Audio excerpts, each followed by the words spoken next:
Welcome to the Still Caring podcast, presented by Stillwater Medical. Here, community is at the heart of healthcare. Through honest conversations and shared experiences, we explore what it means to care for our health and each other. Because better health takes a village, and you're part of ours.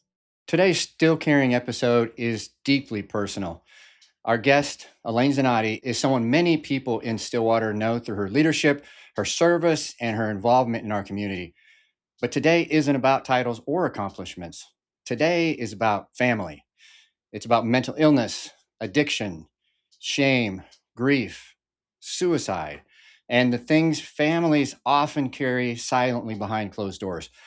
For a long time, Alane didn't talk publicly about her brother or what her family experienced. Today, she's choosing to share her story because she believes honesty can help other people feel less alone. Hello, I'm Joe Aiken, and I'm glad you're part of this conversation. Alane, thank you for being willing to have this deeply personal conversation with us. You're welcome. I'm honored to be able to tell my story. So, Alane, as you said, this is your story. So why don't you just start at the beginning and just tell us about your family and growing up together? Sure. Well, I was an only child my first 5 years of life. So we were a family of three, very close knit. I'm adopted. I was adopted at 7 days old. My parents realized they weren't able to have children on their own. So first 5 years, only child. And then when I was 5, my parents thought, we'd like to have another child as well. And so they decided to go through the adoption process again. And there was a little boy who had been in the foster system his first 3 years of life. So he was 3 years old, and they had some family visits, and he came and visited, and good time. And they decided to adopt him. And I can remember being excited I was going to get a little brother because I just was excited about that possibility and added into the family. But I remember, Joe, the very first night he came to stay with us, his first night home, and he just had not had any type of boundary set or any type of discipline, if you will. And it was time to go to bed. And he screamed as loud as I'd ever even heard a child scream. You would have thought he was being beaten. He was just devastated that he had to go to bed when he didn't want to go to bed. And it was just, I think that was just, I will always remember that night. I'm going to be 57 this year. And that night, my parents were at a loss because I was a fairly easygoing child. They hadn't had to deal with a child like this before. And I think all of a sudden my parents thought, okay, we may have a child that has had some, first 3 years of life. We have known nothing about what had happened. He'd been in foster home to foster home. And so that kind of began our journey as a family to kind of figure out what to do next. And so kind of fast forward through the years and growing up as a young child, my brother just was a very challenging child. He had not been potty trained. He had not had any type of family life. And so very disconnected, if you will. I was a child who always wanted to be around my parents, just always wanted to, be around family. And then my brother was just someone who was very different. We played together as little kids, as you do.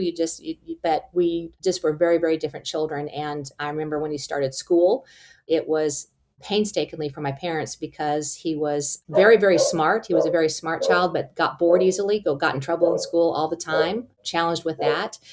And then he just had many discipline problems, and even at home, just didn't like to obey rules. My poor parents were trying their best to raise us both the same way, and that just couldn't happen because, they could just look at me and I was, I would behave, and my brother, it was like, what, do.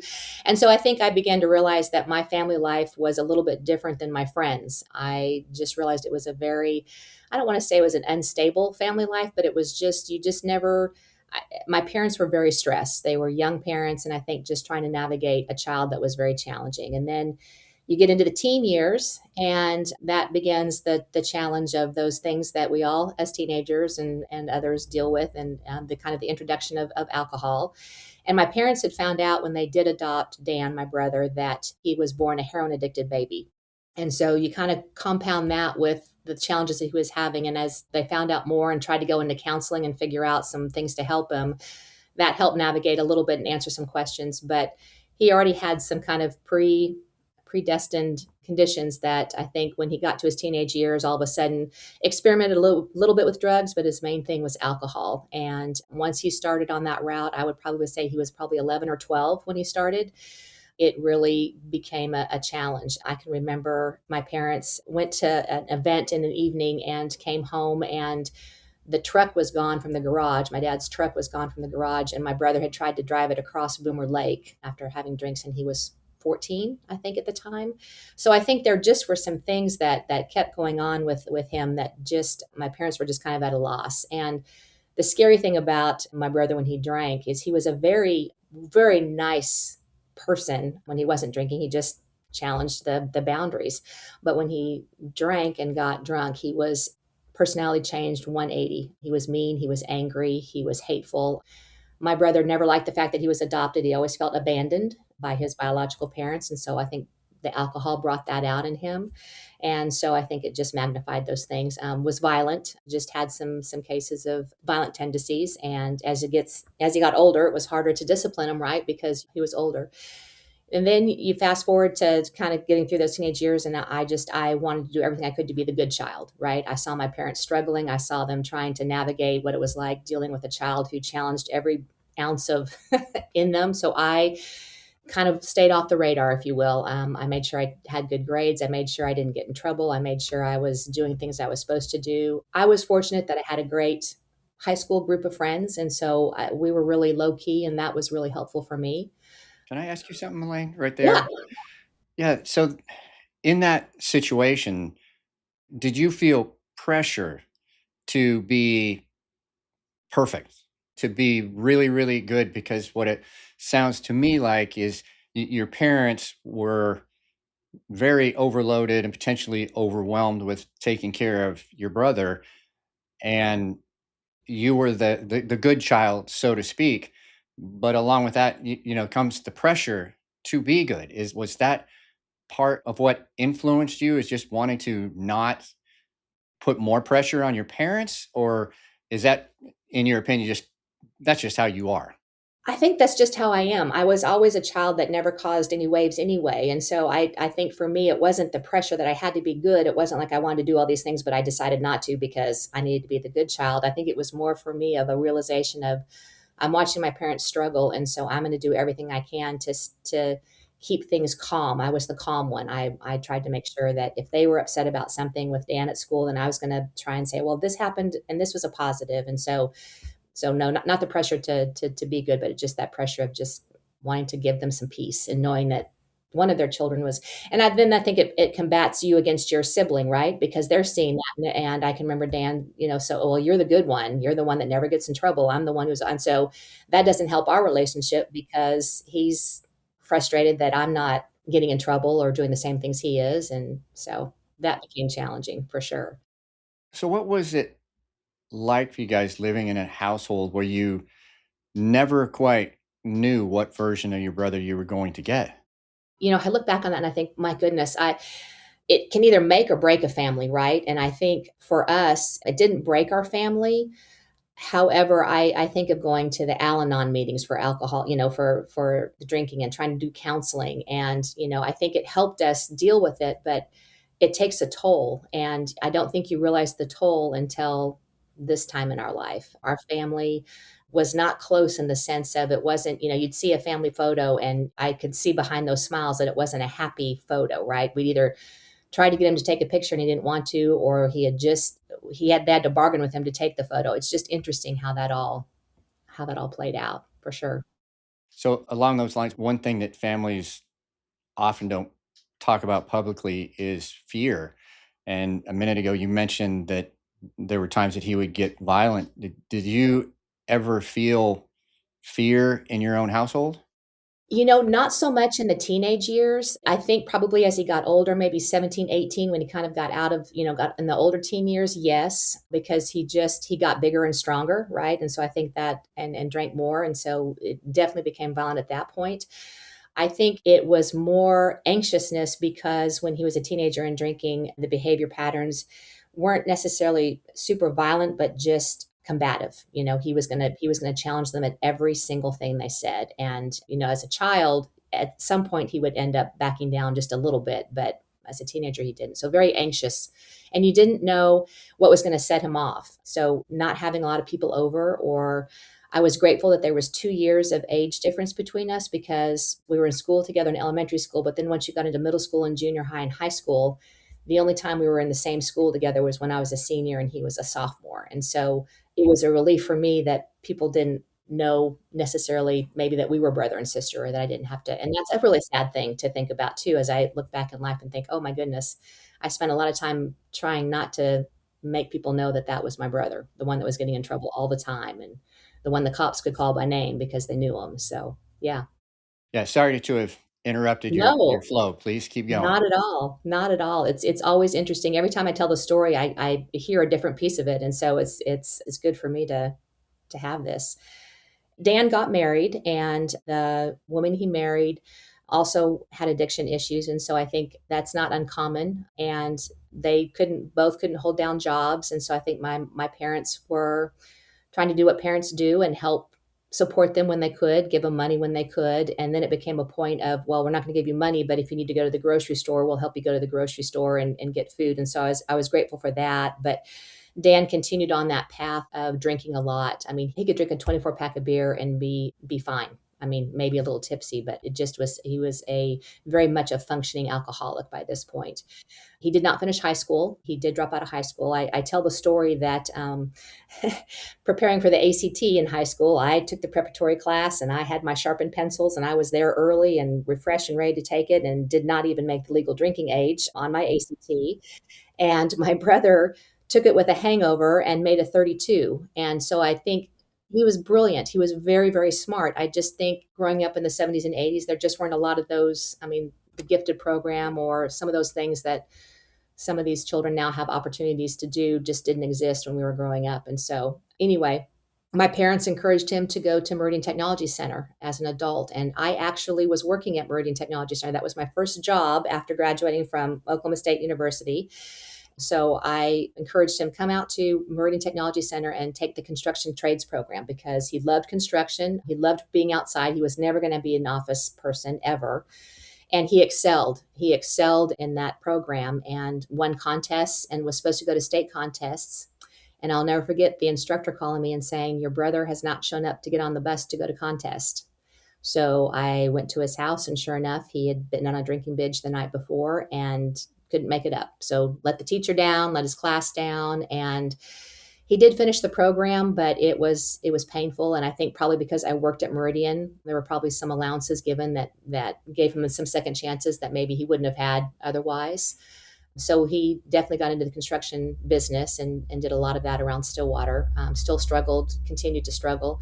We distanced ourselves at that point once he left Meridian. I think at that point as an adult, I decided I can't do this. This is too hard on me. My parents didn't have that luxury, if you will, and I don't think they were ready to yet. And so they continued to try and help him when they could. And so I kind of stepped back a little bit and actually moved away from Stillwater for about 10 years. And during that time, he got really into harder alcohol, harder liquor, and ended up getting arrested. I think bounced some checks and did some things and ended up doing about 18 months in jail and sobered up because that's, he had to do that. And so I moved back. This is me, I'm kind of fast forwarding, but about in a 10-year period, moved back to Stillwater. And I think he was trying his best to kind of get back on track. And I decided to open up a wine bar, which was very interesting as he does construction. He actually did the construction in the wine bar to provide a room and the back space that now exists at Zannotti's Wine Bar.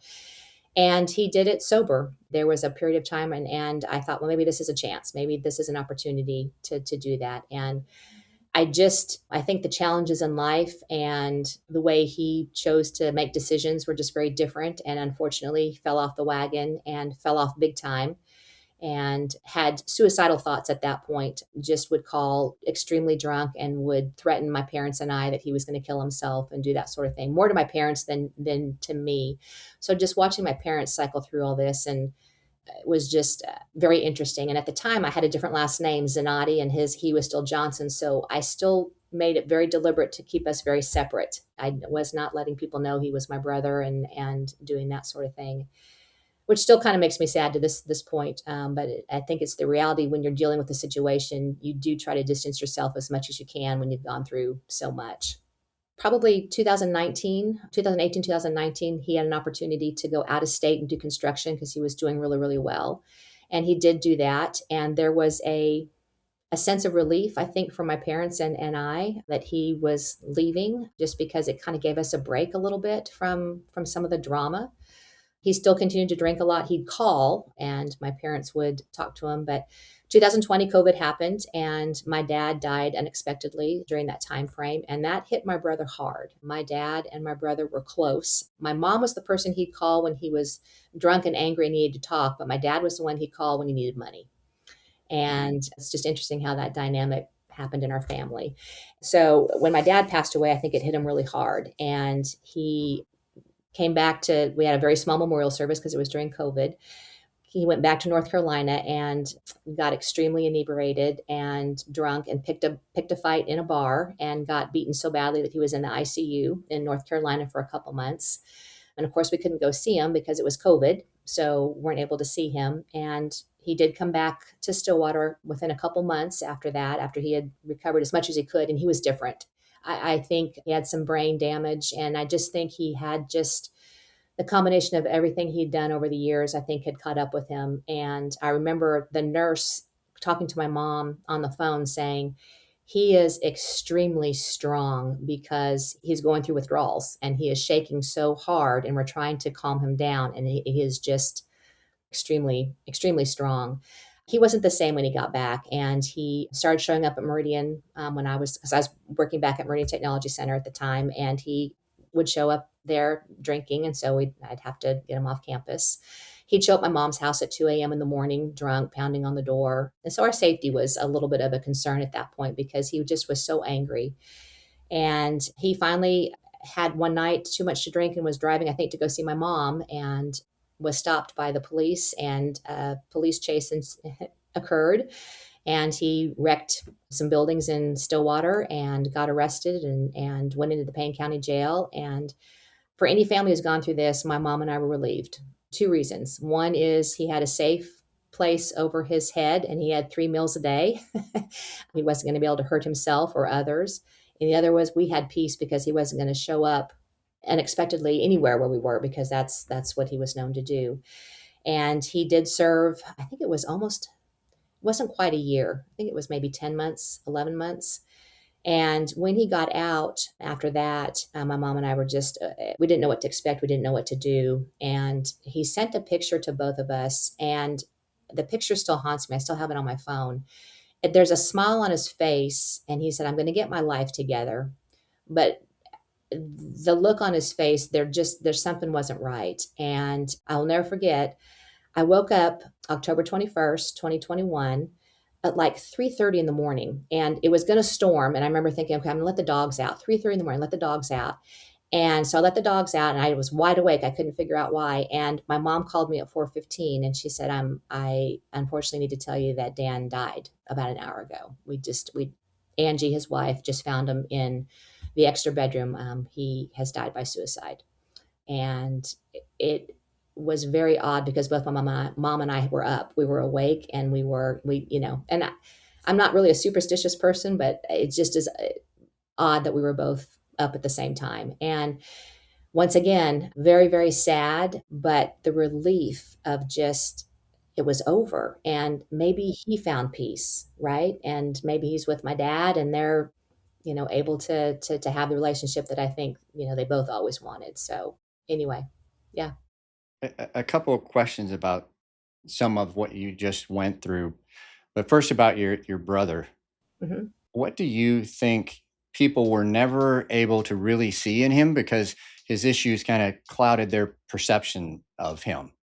Dan had a heart of gold. Dan would have given you his last dollar. He did. He would get money from us, and then if a friend needed it, he'd give it to his friend. I mean, Dan had a heart of gold, and he had a faith. It was interesting when he was in jail, he wanted a Bible. That's it. And he could quote the Bible. He had a faith. So it's funny how, not ha funny, but just interesting how he had those things and that were so much a part of him, yet such a angry and nasty and hateful part of him also, that I think probably some mental health, and then just some things that, life with him, how he started. I think he just had some predestined things that happened.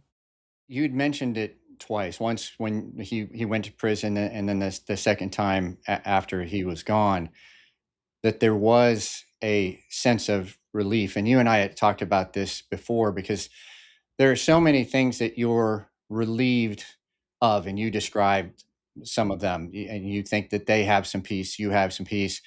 Along with that, was there almost a sense of guilt on your part because you felt that relief? My mom and I to this day will still every once in a while say, we do feel guilty because it's very rare that we say we miss him because I don't think we do in the sense that you miss, like I miss my dad or I miss other people because there was just such a rocky relationship.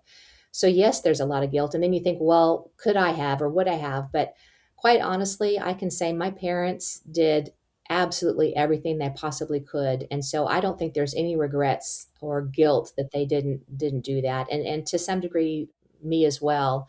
But sure, I think there always will be because I think anytime someone dies by suicide, you think, what could I have done to help prevent that? Or what could I have? But then, in our situation at the same time, we just think he threatened it so many times. I think probably deep down, I think we both knew that Dan wasn't gonna, I mean, he died at the age of 50. I think we both knew that he was not gonna live a long time. So Thank you for talking about that because I know that's an incredibly complex set of emotions, but I think it's so helpful for people to hear that because so many times you do feel relief, but you don't want to tell anybody because you're going, oh, that just makes me bad. And it doesn't make you bad. It just makes you human. But so many families going through things like this, they're carrying around, these kinds of struggles and often become experts at hiding the pain or the embarrassment or any of that. You felt like your family did that?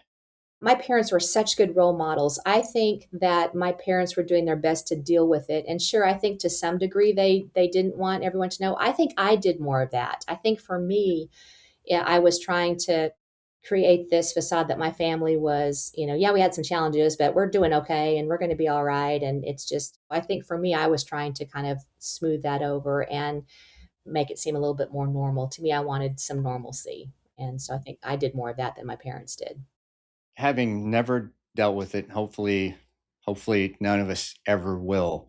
But what does I'm not sure I'm phrasing this right, but what does suicide do to the people that are left behind? Yeah. Yeah.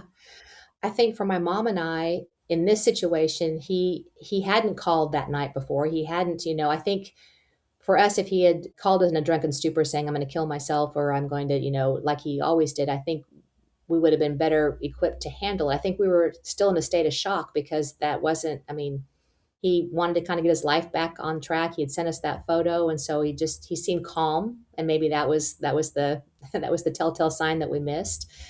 But I think it's when you see the potential. I mean, Dan just had a lot of potential, and I think for us, that's the sad part with suicides. You don't have the chance to try and encourage that, or I mean, he purposely chose to end his life, and I can't imagine. I can't imagine that thought process, and so that part's hard. So, Elaine, do you think that along with the addiction, there were any mental health issues that were just making it that much more complicated or that much more severe of a situation? I think so. I think, I think Dan as a youth, I mean, whether it was based on what happened when he was born, being a drug addicted baby, if that caused some issues with him, to not bonding this first 3 years of life. I mean, not a connection. Just could leave the family for a couple months and not interact at all. Just not that connection. So I think that, and then I do think he had some bipolar because even before he started drinking, his mood swings could be just something else. And then I just think the alcohol magnified it even more when he had been drinking. So yes, absolutely. And then for sure when he came home from after having the fight in the bar that caused some brain injuries, for sure, without a doubt. I think that probably magnified some things too with just some mental health because he didn't process things the same way, wouldn't have a complete thought sometimes. And so yeah, I think and then just the way he dealt with things was very different. Yeah, and then in today's world, especially with social media, people feel pressure to present their lives as being perfect. We don't tend to show our bad side on social media. Why do you think authenticity matters so much to you now? I think because, oh my goodness, for, growing up, I wanted to, and it wasn't I wanted to create a perfect life. I just wanted it to seem normal and whatever your normal is. And I think social media has magnified this need for your life to be perfect. And I am very proud of how hard I've worked to do the things I've done and accomplished. And I've had people say to me, "You don't know what it's like to struggle," or "You don't know." I mean, because well, we don't, right? We don't know everyone's story. Never make assumptions about things. And so I really tried to, on my social media, be very real and honest. And if I have bad days, I have bad days. And I don't have the perfect house. I don't have the perfect, whatever. But I think that society right now is just under a lot of turmoil and negativity and things going on, that I think the one thing that we think we can control is what we post about ourselves, right? And that social media platform that we can create, we can be in charge of. And so I think there is that pressure to have it be as perfect as possible, because sometimes life isn't. And so that's the one thing we can control. So, was there anything in particular that you can point to that finally pushed you and gave you the courage, if you will, to use your voice publicly about, just getting the information out there, being honest with people? Well, I think 3 years ago when Becky Endicott reached out to me and said, "Hey, Women for Wellness is, we're doing this thing about our story, and we all have a story, and the stories are important to share, because the more we tell our story, the more hope we have that someone else is maybe going through something similar and needed to hear your words, or you needed to have some affirmation that what you're feeling is okay." And so that was really the first time I told the whole story, and I remember my mom being in the audience, and she just said thank you, because she said, I know it was a, I think for her there's a lot of guilt as a parent, knowing that there were probably a lot of times when I didn't really have parents very much, because they were so busy dealing with my brother. And so I think for her, it was good for her to kind of hear that I've done okay. I'm okay. There's not anger on my side, or I don't feel like I got slighted, or that I didn't have that. So that was very important. Yeah. Well, and Elaine, you know this, or I hope you do, but it really does take bravery for you to kind of step out from behind the curtain and say, hey, this is who we are, and be that open and honest about your life and your family. And I know a lot of people appreciate that, and that the people that are listening, they're going to get something out of this. But a lot of people are afraid to do that. And I think they may be afraid because of possible rejection, or I'm not sure what it may be. But have you found that your openness and honesty has created connection instead of rejection? Absolutely. I think maybe not so much connection, but I think a sense of relief to let it out, right? Because I think when you're going through this situation, you bottle it up and it just becomes this thing inside your body that you just, it's hard. And so I think once you start telling it, it's kind of like little by little, you get a sense of peace. And then you're right, Joe. What happens then is that connection with someone that comes up to you and says, "I'm dealing with the same thing," or "I'm dealing with something similar," or "I felt the same way. Thank you." So that certainly is helpful too. Yeah. It's an amazing story, Elaine. So, Elaine, we end every segment with a challenge to care. For those people listening, what's your challenge to care for those who are quietly carrying the pain behind closed doors? I would say if you're not ready to let someone know, I mean, I would encourage them to try and find someone, one person that you feel like you can trust, you can tell the story to. And if you're not ready yet, I would write it. Find some way to get it out of just being all inside you. Writing helps. Having the conversation out loud just with yourself. I know that there were times when I would sit after I'd had an interaction with my brother and just talk out loud by myself, because that just, you have to get it out. I mean, keeping it bottled up inside of you just is not healthy. And so I think you've got to find the right avenue for you if you're dealing with something like that. But that's kind of the things that I would say. Thank you for your honesty, your openness, and really your bravery in sharing something that is so deeply personal. And we all know that. And I know this wasn't an easy conversation, but I truly believe your willingness to speak openly is really going to help people. And there are families listening that are carrying pain and shame and confusion and grief or silence, very similar to what your family carried for all those years. And because you're willing to tell your truth about your story, they may feel a little less alone. So, sincerely, thank you. Thank you. Before we close, if you or someone you love is struggling with depression, emotional crisis, addiction, or thoughts of suicide, never forget that help is available. You can call or text 988. That's the Suicide and Crisis Lifeline, anytime, 24 hours a day. And that number, again, is 988. You don't have to carry it alone. I'm Joe Aiken. This is Alane Zannotti. Thank you for being a part of this conversation. And until next time, keep caring.